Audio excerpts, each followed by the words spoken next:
Hello, everyone. This is Monica Ramirez, the Warrior of Love, and thank you for being in Soul Talk.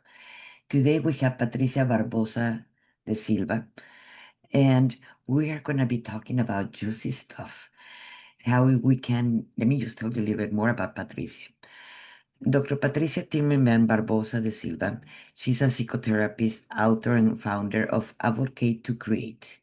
In her book, Why We're Fighting, she introduces an IP model that we're going to be talking more about it: intention, action, and perception, and Google Translate for communication. That she's going to explain us a little more about that. With over 12 years of experience, she specializes in the grief and trauma and couples therapy, integrating research, backing strategies, and improve relationships. Patricia, thank you so much for being in Soul Talk. I really appreciate you being coming here. Of course. Thank you for having me. Tell us a little bit about what it is. What is IP model? The IAP model. Okay, so I started noticing a lot being in my professional life with my clients and in my personal life that things get lost in translation a lot. And I really started paying attention as to what causes things to get lost in translation. Why is it that my expectations of others aren't met when my actions seem so clear? Um, and that's when I started noticing patterns. And part of the patterns was identifying that my intention is not always clearly reflected in my action. And perception is internal, but to the receiver of that action who interprets my action in their way. And that's how things were kind of getting lost in translation. So I think the mainstay that I've been using, which is how this entire thing got started, is the example of me and my husband. We were having a fight. Mind you, this is what, in 2025 now, so 2015, 2016, around that time. But we had a fight and I walked out. And in my mind, it was clear as day that if I am walking out, you better follow me to show me that you care. If you don't follow me, that means you don't care. And he didn't follow me. And so I got really frustrated. After the frustration kind of went down, I asked, "Why did you not follow me?" And he said, "You created space." So I respected that. If it were me creating space, I would want you to give me that space. Ergo, in not following you was me respecting you and therefore loving you. I'm like, whoa, whoa, whoa. Okay, that did not go well.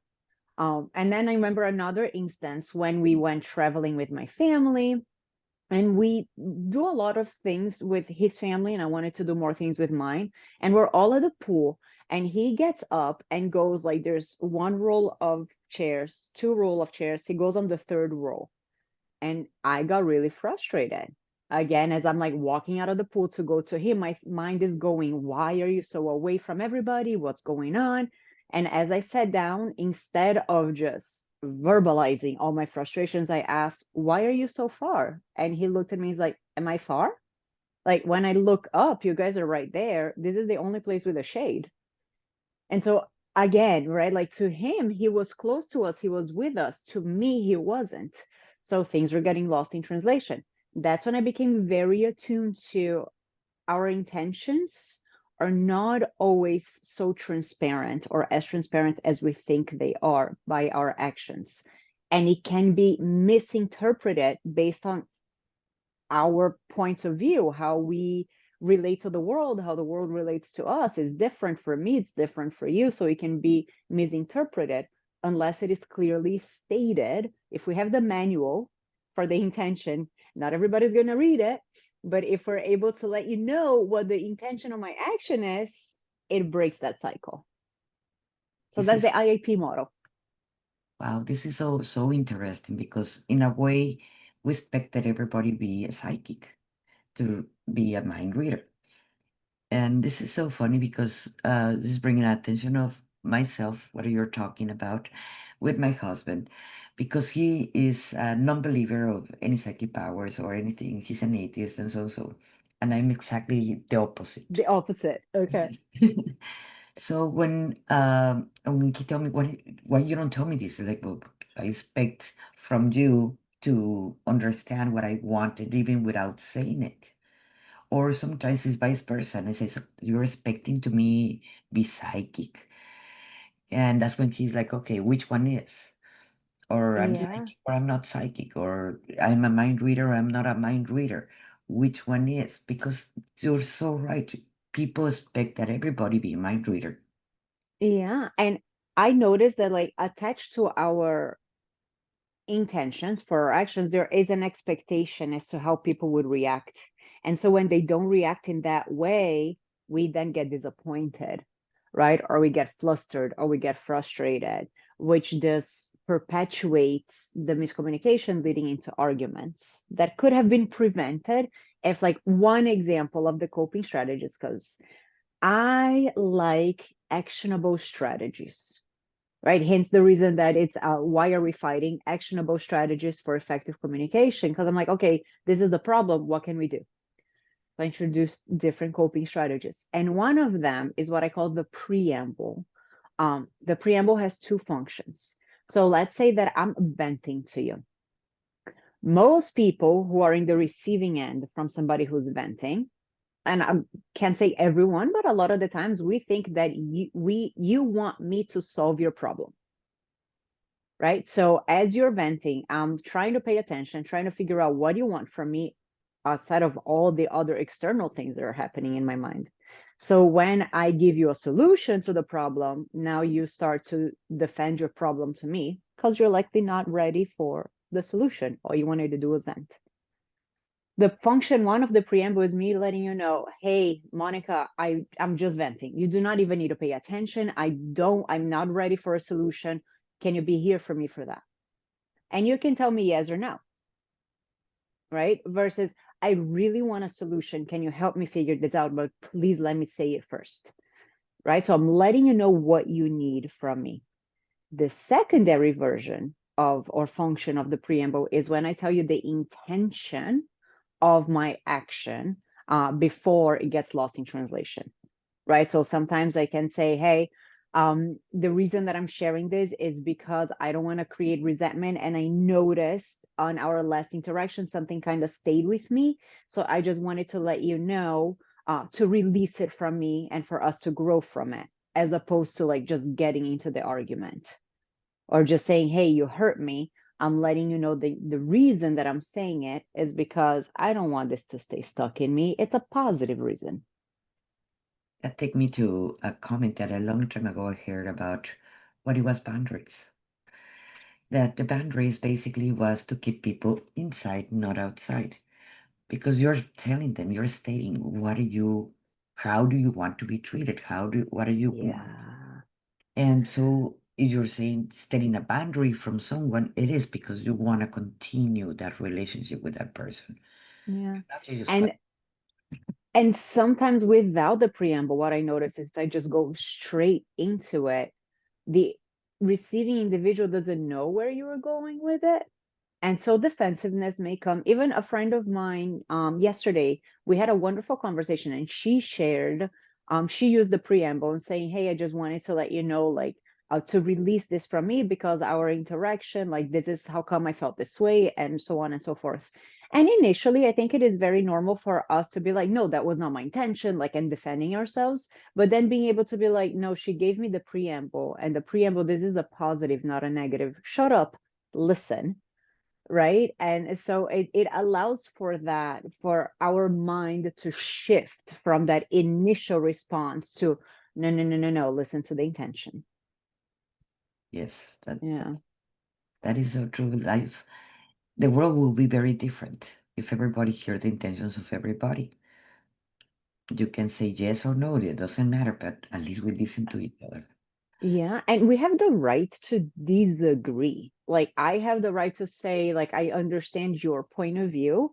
Hopefully, you understand mine. Both are valid, right? One is not more valid than the other, but I don't necessarily agree, but I can respect it. Yes. That takes me to the breaking assumptions trap. That is basically what you're saying. Yeah. I feel like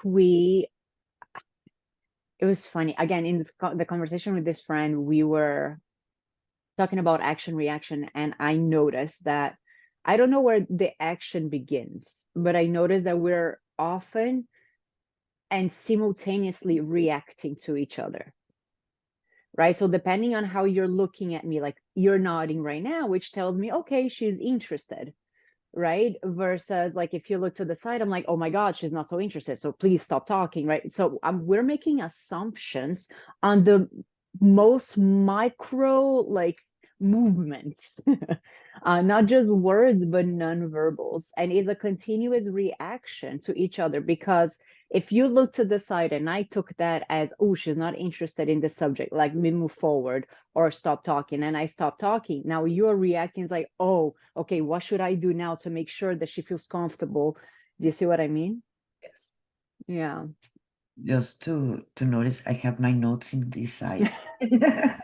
I appreciate you so much. Yeah.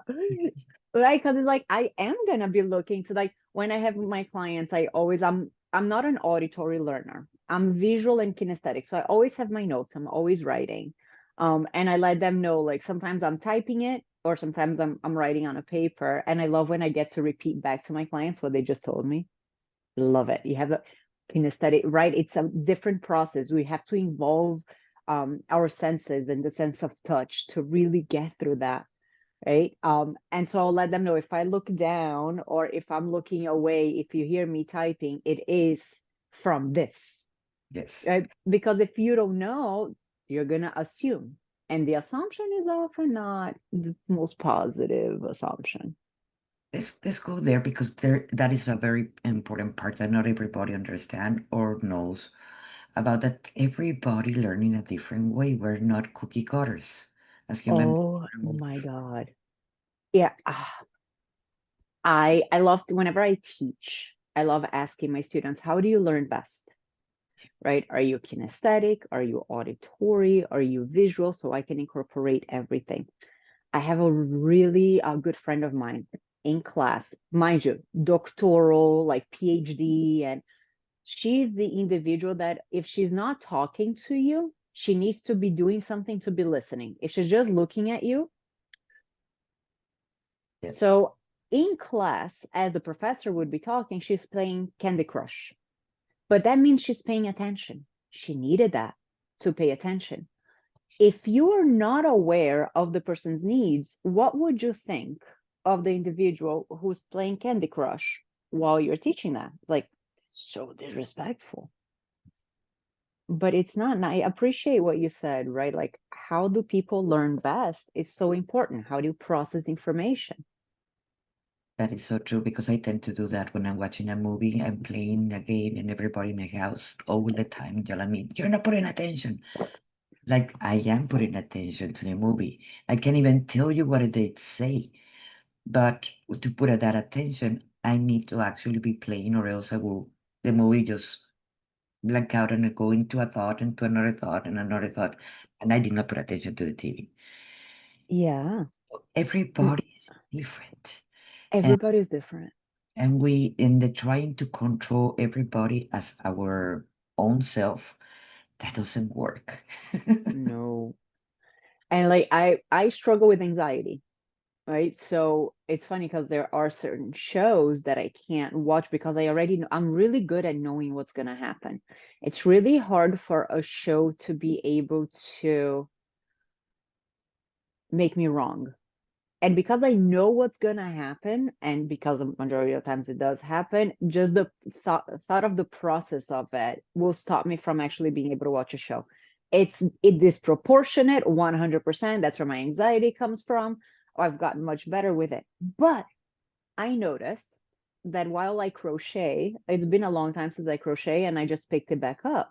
Crocheting, paying attention, or having just like a regular movement allows me to just tamper my anxiety down and be able to watch a show without any issues. My husband even said, "Oh my God, can we watch like other shows that before we couldn't?" I'm like, "I think we can. Let's go for it." Because it's having that like just regular movement, it's really helpful. Yes, I have the same issue. My husband is an actor, Mm. So everything's about the movies. You have to sit down and watch the movies and don't do anything. And I am an artist. So I grew up with my mother being an artist since I was 6 years old. Here's the paints, and we're gonna watch the movie, and I'm gonna paint so you don't bother me. So for me, watching a movie, I have to do something inspiring. And that Yeah. will, any actor or any filmmaker, it will hate it because you're not putting full attention to the movie. So that's why I have to play or do something with my hands, or else I am not enjoying the movie. Yeah, I get that. I get that. And so one of the things I really love about the IAP model is that it's not about it's not about a specific relationship. It's not just about couples or family, but it's about communication across relationships. Even when we're talking about student, teacher, employer, employee, I use it at my work a lot to make sure that things don't get lost in translation.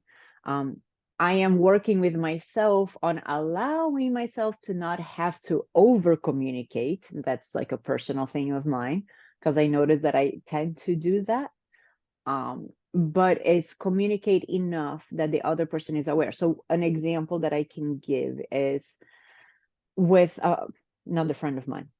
We were having a conversation and she told me like her experience of an event. And then I'm like, okay, I understand now that you told me, I see from your point of view, like how that was frustrating. This was my experience, which was the complete opposite. And in response to listening to my experience, she repeated hers. So in my mind, it's like, okay, so I didn't receive validation that my experience is just as valid as yours. So as she repeated hers, I did the same thing. I'm like, okay, I get it. I think I understand your point of view. This is mine. And in response, what did she do? She just repeated hers again. And so on the fourth time, she told me, I get it. I'm like, okay, that's what I need.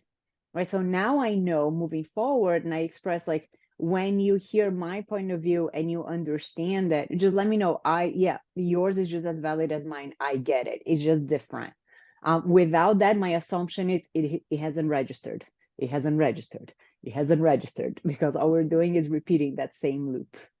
That happens in a lot of the family cases with families between siblings because each one was born in a different times. They were not born all at the same time, so they have a different perspective of how they view their parent.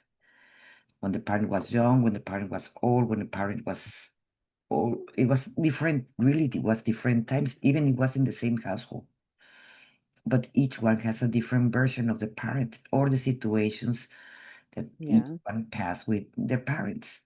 We're not talking about the same parents, even if they were siblings of the same parents. Right? Yeah. And people do not understand that. That's where conflicts come between siblings.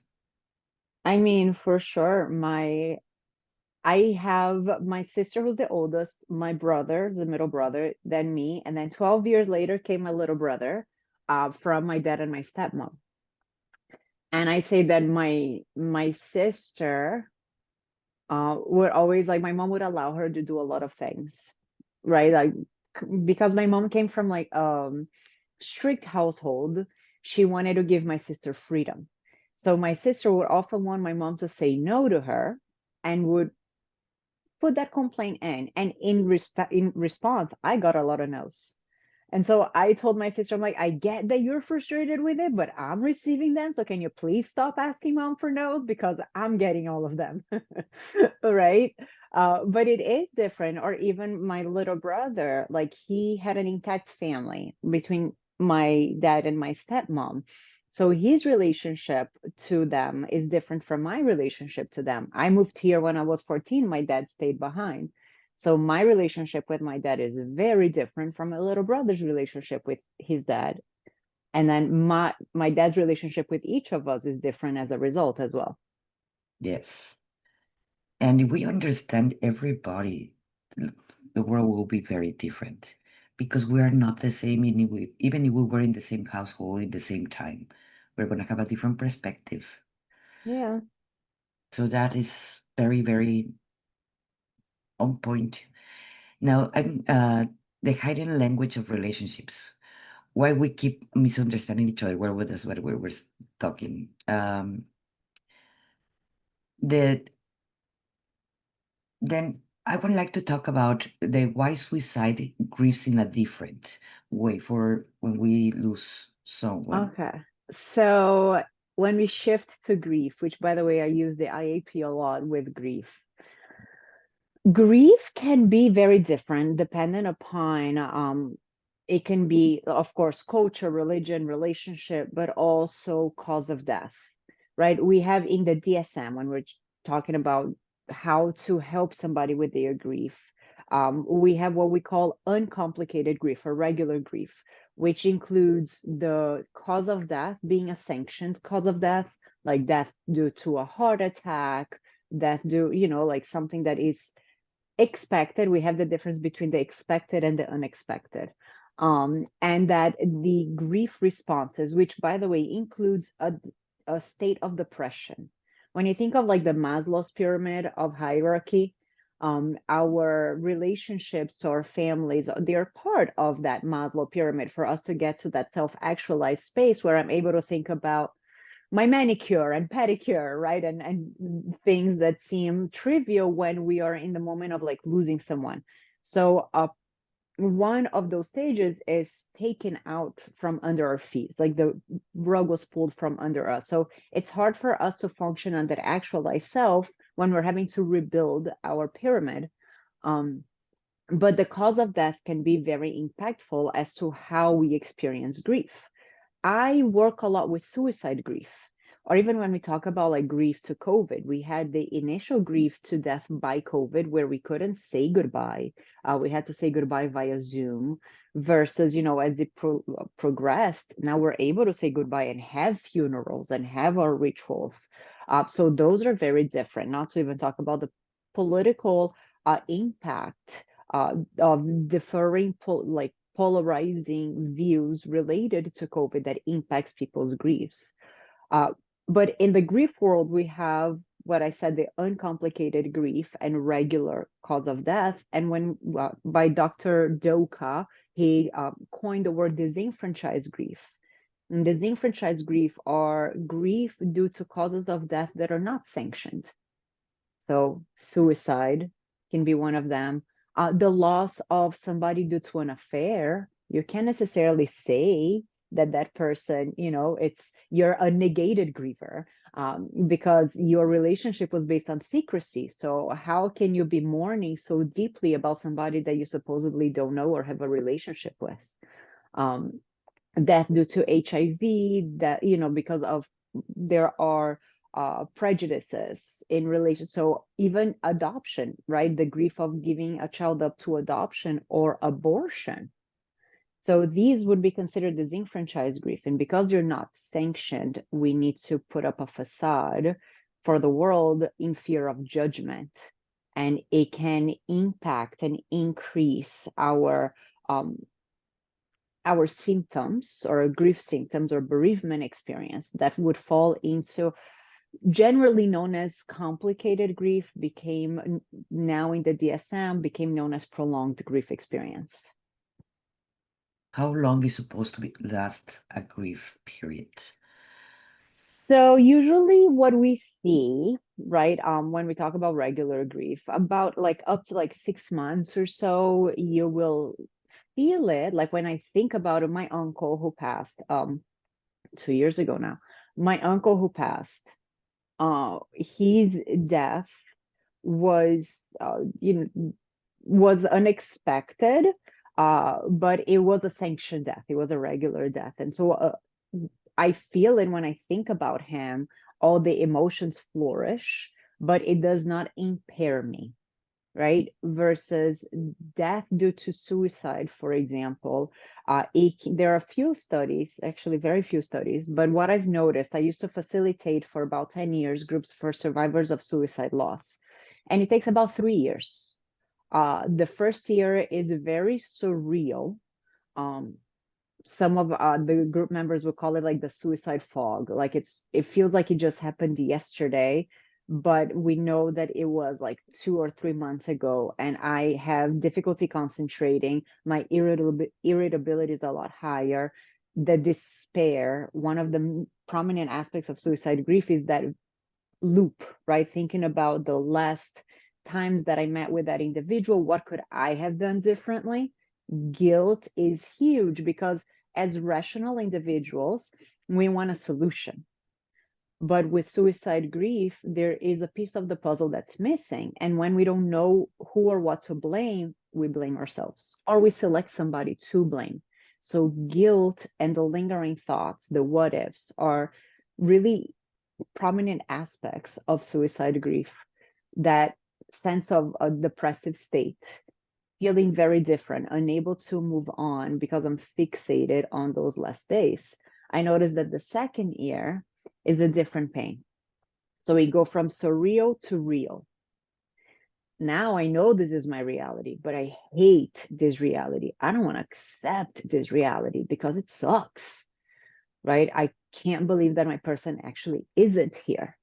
On the third year, I start to adjust to my new normal, right? I start to understand that, okay, this is my reality. I can either continue to hate it forever and suffer forever, or I can accept it, and try to live in a world where my loved one isn't here, but attach meaning to it, right? Like, so in anniversaries or in times when I think about them, like do something for them, but still be able to live. Do you have some tips or something like that that you can give to people that are grieving? Because Yes. at this point, after the pandemic and after what is happening in the world, etc., everybody, in a way, they're grieving, not necessarily a death of someone, a loss of something, a job, Yeah. a country, whatever it was. So, Yeah. I think that not being scared to talk about it when it's due to the death of a loved one, for example, whenever I lose someone, I don't stop thinking about them. So you bringing them up is not going to make me sad. Instead, it's going to give me the platform to be able to talk about it. Right. So allowing, I think not being scared of saying their names is huge. When someone loses somebody else or something, talk about like a divorce or, like it's the shatter of something that was that no longer is when we're talking about grief. If you want to be helpful, I think one of the best tips is just help that individual with the imminent things that are necessary. Food, make sure they have food, that they don't have to worry about it. Cleaning the house, right? Can we put something together to hire somebody to clean their house so and have them over while because they're just not thinking about any of that in the midst of a loss. Is like everything is here and I can't really function until I'm able to kind of do this, right? Ask for help. Some people have a really difficult time asking for help. So in the IAP, one of the strategies that I have are code words. Right now, the science of code words it must have a meaning. Each code word, and a code word, by the way, let me even go a little bit further. A code word can be a word, can be a sentence, a combination of words, or a nonverbal, right? A gesture. But the code word must have a meaning, instructions to all parties involved, and can only be used when warranted. So if I have somebody who has a really difficult time asking for help, we can create a code word, right? Bubblegum. If you message me bubblegum or you tell me bubblegum, it means I need you, just come over. Right. So this way, I am not having to say the words, I need your help or I need you, but we all have this internal language that we all understand and we know what we got to do. and that is interesting, using a different name for the emotion, because like that, we're not bringing the charge to the emotion. If we're having problems to just say, I need help. It's just Yeah. using a bubblegum, it is perfect because Yeah. you're not bringing the meaning that you're not used to, or the trauma that you already have for asking for help, and using a different word that is I never thought about that one, but it's really, really good. Hi, everyone. This is Monica Ramirez, the Warrior of Love. And if you have been feeling stuck where you are right now, or if you have felt that you cannot connect with others in the same language or the same emotions that you're feeling, if you're a coach, a healer, energy worker in any of those branches, maybe this is for you. Because we have felt the disconnection for the rest of our family, friends, that we cannot connect to them. And we're so afraid to actually go deep dive when we're getting triggered by our own clients because we're seeing our mirror image with them. My name is Monica Ramirez, the Warrior of Love, and that's my spiritual name. And I take clients from feeling confused and feeling stuck to feeling free, to feeling that they feel empowered from themselves. I created a system, Path to the Heart, that goes in 3 levels. And the first level, it is healing the inner child, healing the parts of us that we've been so afraid or it's very painful to do it. I have done it myself, not only with me, and I have done it with many, many of my clients that I take them to this process. The second level, it is to go more into inner self, clearing the family lineage, to breaking the contracts and vows, learning deeper more about the laws of the universe. And the third level, it is learning how to channel, how to do waking up your and getting online your gifts, your unique gifts that the world so much needs right now.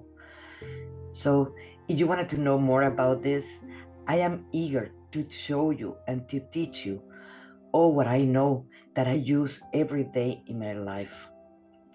So thank you for being here in this page. I really appreciate it. And this is Monica Ramirez, the Warrior of Love.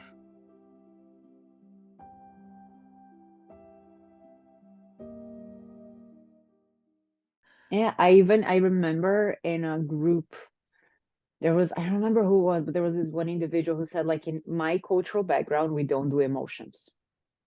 So what she ended up doing was created a family group, and but like the emoji was the heart, but each color meant something different, right? So if you had like a purple heart, it meant oh, I miss that individual, melancholia, share photos, right? If it was a red heart, it meant, hey, I really need somebody. Can anybody here call me? But there were, again, meaning and instructions just based on the emoji color that you would use, which takes away from the, as you said, like all the emotional attachment to just asking for people or asking for help. Now, one thing that I also noticed in grief when I was growing up, whenever if I would attend a funeral or whenever something would happen, people would always say, "Don't cry." That was the way of consoling. Don't cry. And so growing up, I never really focused on the words, but I understood that don't cry is what you say to console someone until I pay attention to the words. And I'm like, wow, I am telling you not to release your emotions because what, I'm uncomfortable. We need to shift that a little bit. So I would say if you're with somebody who needs to cry, all you need to do is just be there. Just say, I'm here with you, I'm here for you. If that individual is a person who is touchy-feely, you can hold their hands. I think it's always really important to ask, would you like a hug? Because there are people who don't do hugs. There are people who do hugs. And if I am a person who does hugs, I will assume that everybody does it, right? But that's not always the case. So the preamble comes about like, hey, I'm not feeling good. I just need to cry. Could you not say anything, but just stay here with me? Or what I call the inverse preamble is when I ask, do you want me to stay here with me? What would you want from me in this moment? How can I help? And that is so true. We do so many assumptions. How we are, how we wanted to be treated, that everybody wants to be treated the same way. And that's never the case. Well, Yeah. maybe once in a while, but the majority of the time is not. Um, I learned the golden rule when I lived in Brazil. The way that I learned it was don't do unto others as you don't want it done to yourself. Here, the way that I hear the golden rule is do unto others as you like done to yourself. And I disagree with that. The perfect example I can give is I love me a surprise party. You want to throw me a surprise party? Oh, please go for it. To this day, I've only had one. My best friend when I graduated from NYU and I came back to Miami, and my siblings came with me.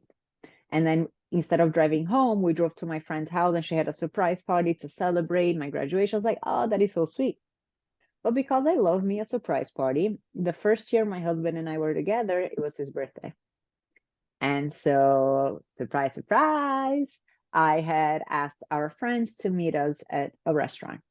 Now, mind you, my husband and I had gone to jiu-jitsu. We were exhausted, but we still had this place to go. Right before going, I paused and I asked, do you like surprises?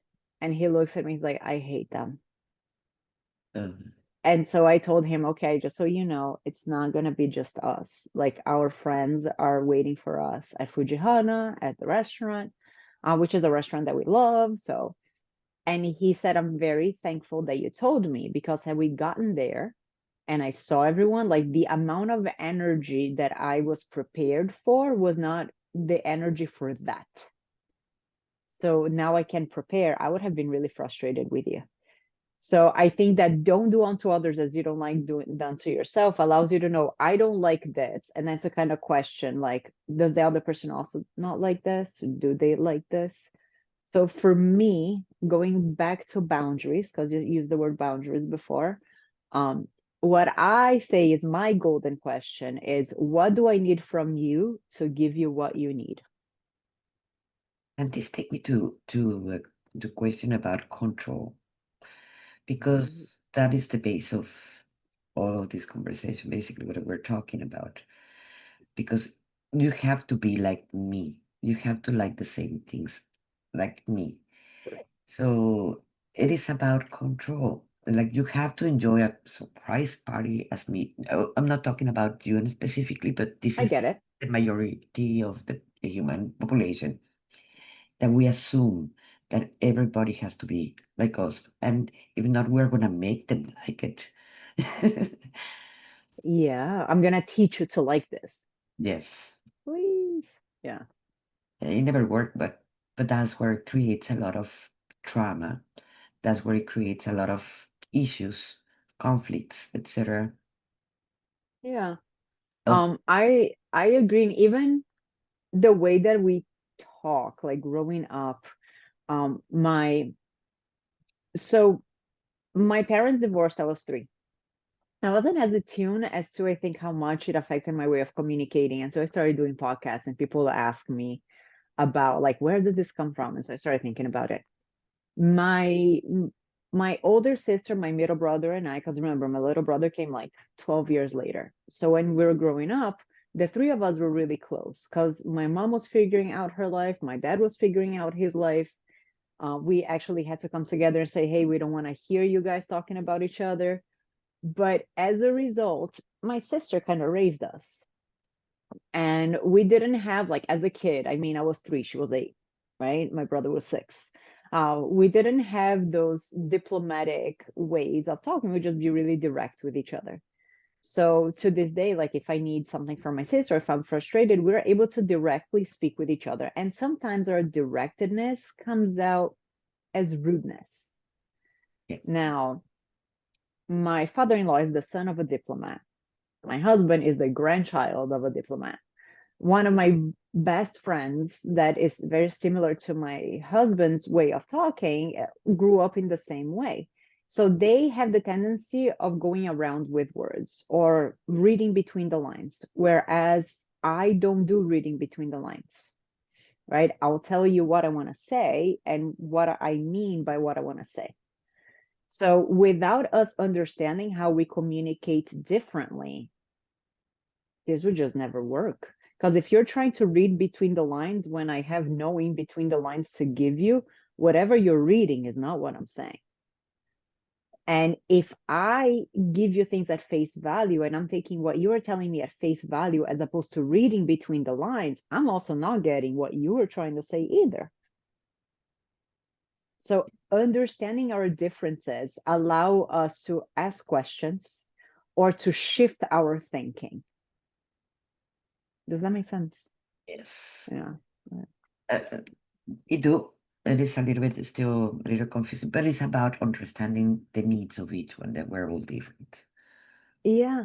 Like when I told you that my friend reached out to me yesterday and said, "Hey, like when you told me this, like it frustrated me," or her immediate thing is knowing who you are and how you are. I know that your intention was positive. Had it been anyone else, like anyone in my family or from my world, speaking to me or saying whatever you said, I my between the lines, it would have been like intentionally hurtful. But she's like, no, because I know it came from you, you were just trying to like tell me something, and you were direct about it. So because of that, I was able to shift how I received it to, I know that I took it that way, but it was not your intention. But we needed to know each other so much and understand how we communicate differently to be able to receive what the other person is giving us in the way that it was intended. Does that make sense? Yes, it makes sense. Okay. It makes sense. I do appreciate more people that are more direct, and I don't have to be a mind reader or reading between the lines, Yeah. because I do tend to do that, to be a mind reader. I assume many things about people, and sometimes the directness of people is like directly like, no, this is how it is. That's it. Don't read it. Yeah. So it is Yeah. very helpful to be around people that are more direct, and I appreciate my friends that are like that. So that take me my psychic part or whatever out of the way, so I don't have to read between the lines. And I bet you Yeah. enjoy that too. Makes life a little bit easier. Yeah. Now we're a traumatized race, human beings. We, since the moment we're born, that we were comfortable in the womb and we come out is trauma. So that's why I call it traumatized race, human beings. So there is a many layers hiding between them, because we all have traumas. I have not met one person in this world that says, "Oh, I don't have any traumas. My life is wonderful and fluffy and so forth." We all have things to work with ourselves. Sure. So how do you work between the layers, between the traumas? Because there are so many things even hiding from our own selves. Don't forget about other people understanding our own layers. Yeah. Um, Many, I notice in working a lot with trauma survivorship, um, we believe oftentimes that if I give it a voice, I make it like a thing. Whereas I like to say that the more you hide it, the more you bring it down. There's this great book called The Body Keeps the Score, right? It's the more I push it down, the more energy I need to put into pushing it down. So in therapy, a lot of the things that we do is what we call desensitization. Oh my God, I can't say this word anymore. It's from trauma-focused cognitive behavioral therapy, but we're trying to get you desensitized. Mhm. Desensitization. I can't say this word right now. But the concept of desensitizing yourself to it is saying it out loud. It's kind of like if I'm scared of the shadow, what I need to do is turn on the light. The shadow is no longer there. Right. So the more I let it out in a productive way, right? So I am releasing and externalizing from self to release the power that it has or the energy that it requires for me to push it down. So even in therapy, I'll use code words. So I'll have, for some reason, I always go into food, but with the majority of my clients, I'll have apple means we're talking about this. We can still talk about it. I just need a moment. right? If we need to do like a guided breathing exercise, a grounding exercise, 5, 4, 3, 2, like whatever we need to do, but I can continue. Pineapple is let's move on. Let's move away from this. I cannot continue talking about this. So it's knowing your boundaries, right? But by speaking it out loud, you're taking control of it as opposed to let it take control of you. And it's not talking about it all day, every day, but it's speaking about it, thinking upon it for, let's say, 20 minutes to an hour, and then allowing myself to not continuously think upon it. Right. So transitioning into it by talking about it, transitioning out of it, I tend to do a guided breathing exercise with my clients or put videos of puppies or something to close ourselves back up. So our trauma can just sit there for a little bit until the next time. But I do think that externalization is such a powerful thing, and we can externalize in so many ways. I can say things out loud because think of our senses as fact checkers. In our minds, our intrusive thoughts take a hold, and everything sounds true.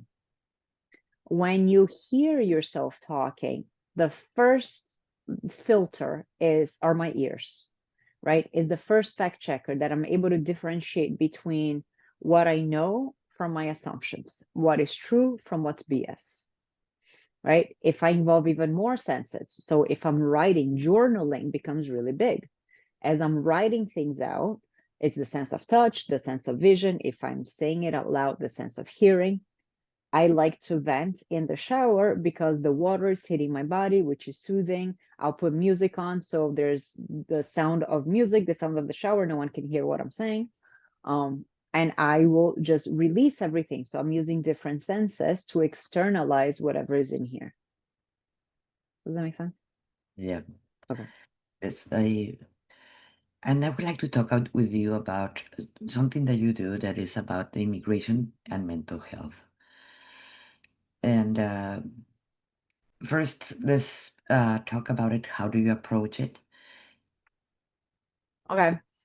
So I compose clinical evaluation for immigration purposes, and I train other professionals. I have a training for composing clinical evaluation for immigration purposes. Now, these are cases that include the Violence Against Women Act, the U visa, which is for a victim of a qualifying criminal, like a victim of a criminal offense, trafficking visa, asylum, and hardship waiver. So when somebody comes to me, for example, for the Violence Against Women Act, which I think is really important to speak on its misnomer, because you do not have to be a woman to apply for the Violence Against Women Act, right? You can be he, she, or they, as long as you are the spouse of, the child of, or the parent of a lawful permanent resident, which is a green card holder, or a U.S. citizen. But if you're a victim of domestic violence, part of the application is not only your personal statement, but also being able to identify the impact it has had on you and the credibility of it. So when I meet with a client, for the example being the Violence Against Women Act, I want to hear about their story. I want to understand, how did you get to meet this person? If it is through marriage, when did things change? What was the type of abuse that you experienced? Now, when we talk about physical abuse, it's easy to show a bruise, right? Mental or emotional abuse, that's the difficult one to prove, but that's the one that happens the most. There is actually something called the power of control will. The power of control will was created by the perpetrators. The power of control will, perpetrators are kind of put into a group and asked to identify, like, what are the things that you use to control your victims. And you have ones specific even to immigration and the ones outside of immigration, but they talk about the mental abuse. So if I call my partner ugly once, whatever, dude, I'm not, right? But if I call you ugly all day, every day, at one point, you're going to start thinking that you're ugly. And then I'm going to start saying, you're so lucky that I have you, because if it's not for me, you're going to be alone for the rest of your life. And so it's this pattern of this mental abuse. And I mean, this being a small example of what can be, but we talk about possessiveness, financial control, um, blaming. I've had many instances where the victim will say, like, I was accused of cheating when I actually found out that my partner was cheating. And when I confronted them, they blame me for infringing upon their privacy and that I'm lucky that they are with me, but I can't satisfy them. So, of course, they have somebody else to help with, right? So it's that gaslighting. Only when those don't work do we go to the physical, right? Okay. So the physical, it doesn't start there. When we talk about rape, when we talk about physical abuse, we speak on power, but there's so many other layers of having power over someone that precede the physicality. Um, so I'll actually use the power and control wheel for normalization purposes. And when they look at them, they're like, oh my God, yes, this, like this, the possessiveness, accusing me of talking to other people, not letting me leave the house, setting my clothes on fire. Like there's so many things. And so when I'm composing a clinical evaluation for immigration purposes, I want to get the context to identify, okay, like these are the patterns of abuse, being verbal, being physical, being emotional, financial. And then I identify, is there a diagnosis? Most often it ends up being post-traumatic stress disorder. Now I'm always hypervigilant. I'm scared that, you know, they're going to be here victims of trafficking. That's such a thing, like agoraphobia, fear of leaving my house, fear of going anywhere, just hearing a voice or seeing the back of someone's head that reminds me of that individual immediately takes me to a flashback, right? And a panic attacks. So I will compose a clinical evaluation talking about my findings. And I always let everybody know the findings may or may not help your case. In the, I want to say 13, 14 years that I've been composing, I've only had two cases where it's my third, fourth session, and I still can't, like the things are not consistent, right? So when I can't compose something, or I'll let you know, hey, whatever I write is not going to be helpful. It's up to you whether or not you want me to write it.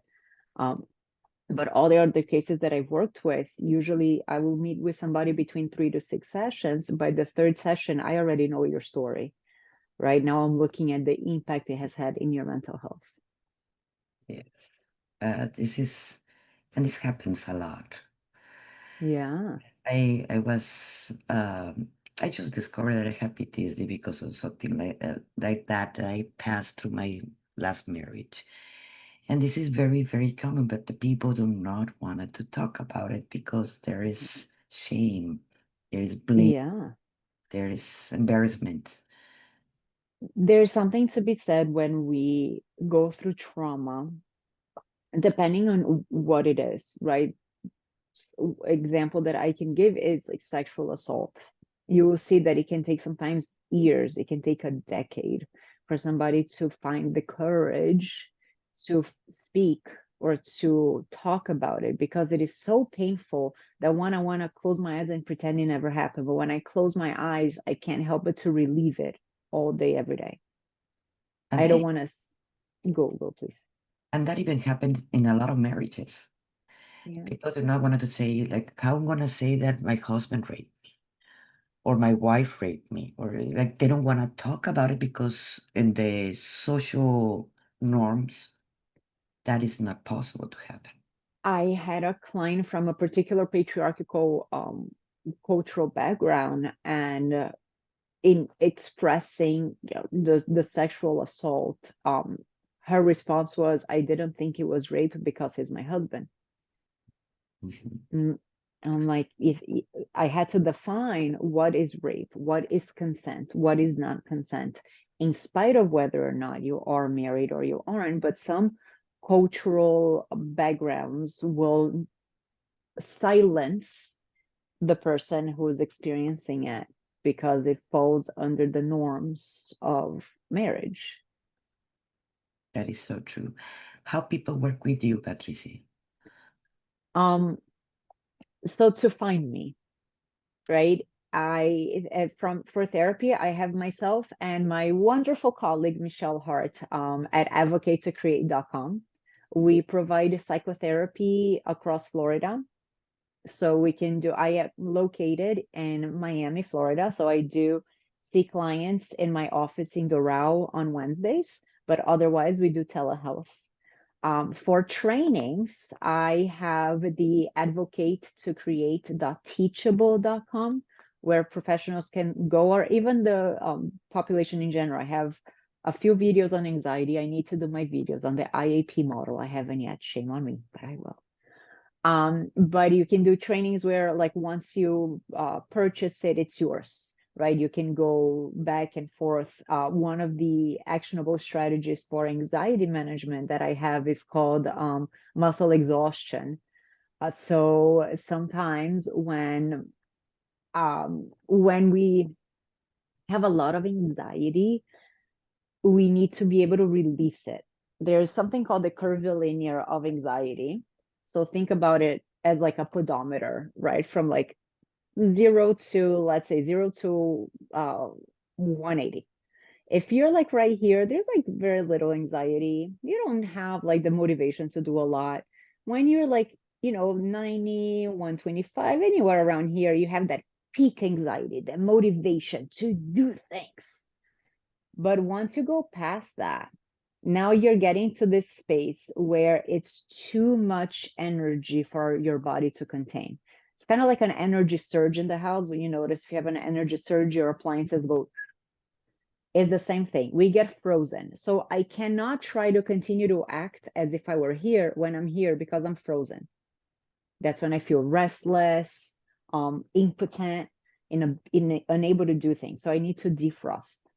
One of the defrosting ways is through that muscle exhaustion. I like to use squats as a way to release that energy prior to doing some power posing. So those are things that I talk about in the trainings that I have. And then again, advocate to create.com to for any speaking engagements or anything like that. By the way, the two is the number two. So advocate to create.com. Down below this episode, you're going to have those links so like that you can get a hold on Patricia too. But Yeah. so much. Do you have something else that you would like to add before we close down? Yeah, I'll just share. If you go to the advocatecreate.teachable.com and look for the rule of three interpretations is one of the strategies from my book. And I has a free video of me talking, of course, and a free worksheet for people to work through. And the rule of three interpretations is for the person receiving the action. And really quick, it's once I receive an action, I have my immediate assumption. In the rule of three interpretations, I ask you to identify two other assumptions. So if you go to worst case scenario, you need to figure out a best case scenario and a neutral and choose the one that serves you best. The concept behind this is a pause between receiving something and instead of reacting, I want you to respond. So check out the rule of three interpretations at advocatecreate.teachable.com. Thank you so much. It was my pleasure to have you in Soul Talk. Thank you so much. Oh, the pleasure was all mine. Thank you. And thank you for you for being watching us in Soul Talk. And please, if this helped you, maybe you have one of your friends that is needing to hear this message or this episode. Please share it with your friends and let us know in the comments what do you believe, what do you think about this. We will appreciate that very much. Thank you for being in Soul Talk, and this is Monica Ramirez, the Warrior of Love.